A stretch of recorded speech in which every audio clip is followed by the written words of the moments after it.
Comic Series Part 4. So let's get started.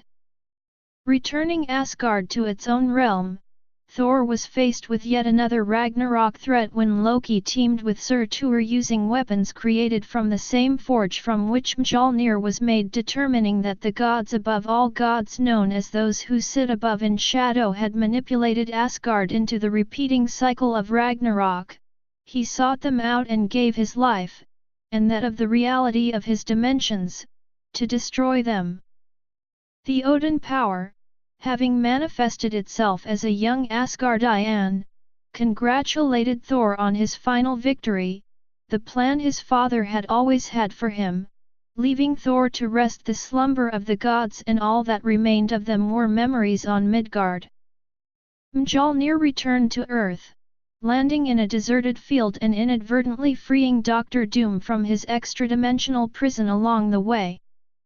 Donald Blake claimed the hammer, returned from oblivion after Odin's death and the breaking of the spell that undid his existence. Meanwhile, a clone of Thor, codenamed Project Lightning, was also released during a battle between pro and anti-registration heroes. To the shock of both sides, he killed Bill Foster during the fighting.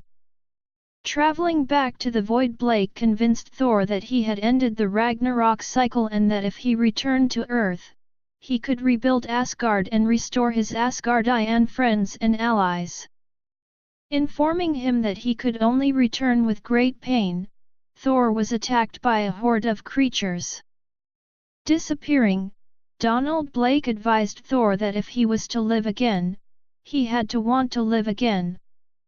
Through the horde, Thor saw Mjolnir and reached for it.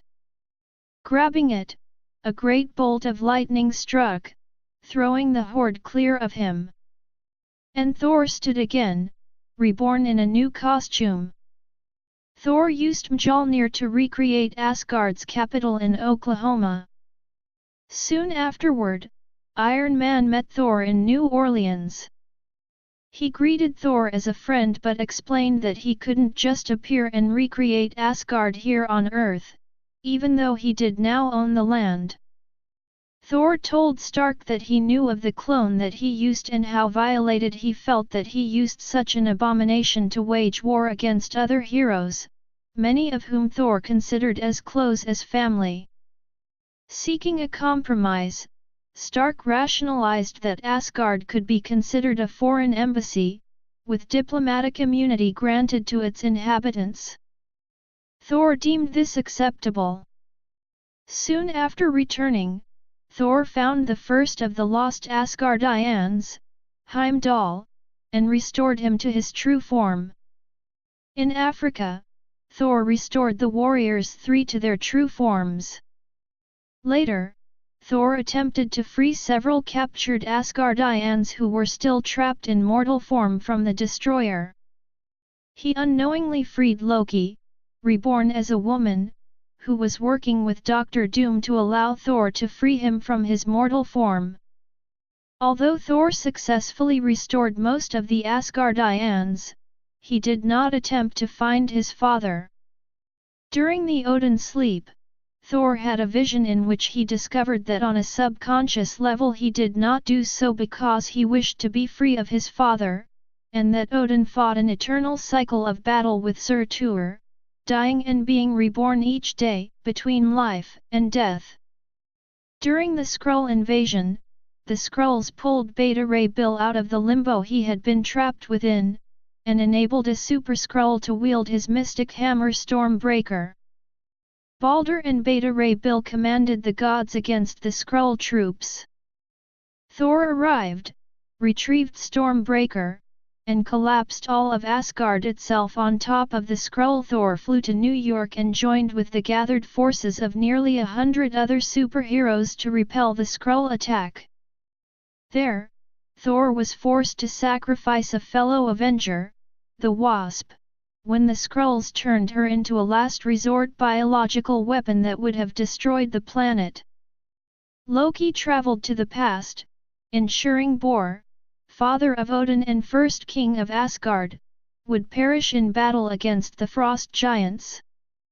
In the present day, Loki revived Bor in New York City and placed a spell on him to make him mistake everything around him for an enemy, so he would attack everything in sight, including Thor. Sensing a portion of Odin's power inside what he saw as a demon, Bor attacked Thor, attempting to avenge his dead son. Thor was forced to kill Bor, fearing the entire planet would be destroyed in the wake of their battle.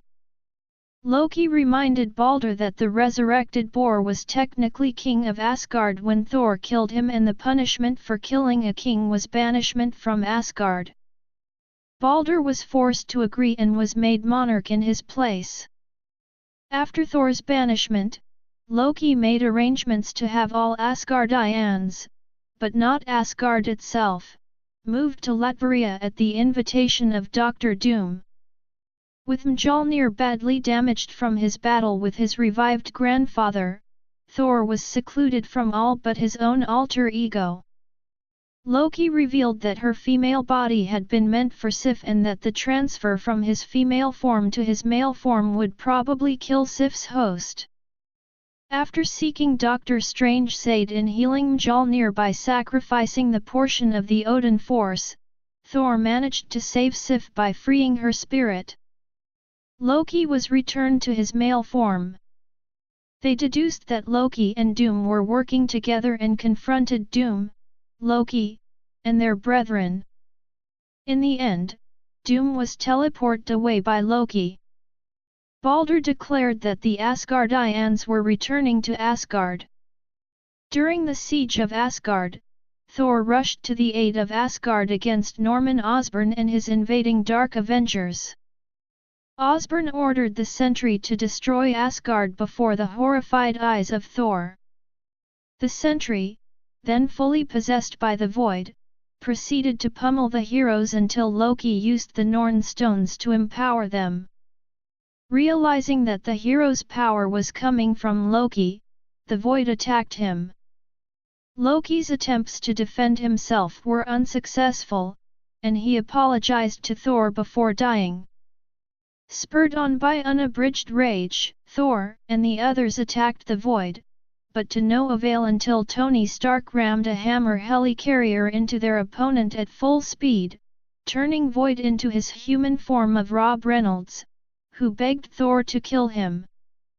Thor refused, saying that he would pay for his crimes in prison, and prepared to arrest him, but Robert unwillingly transformed back into the Void.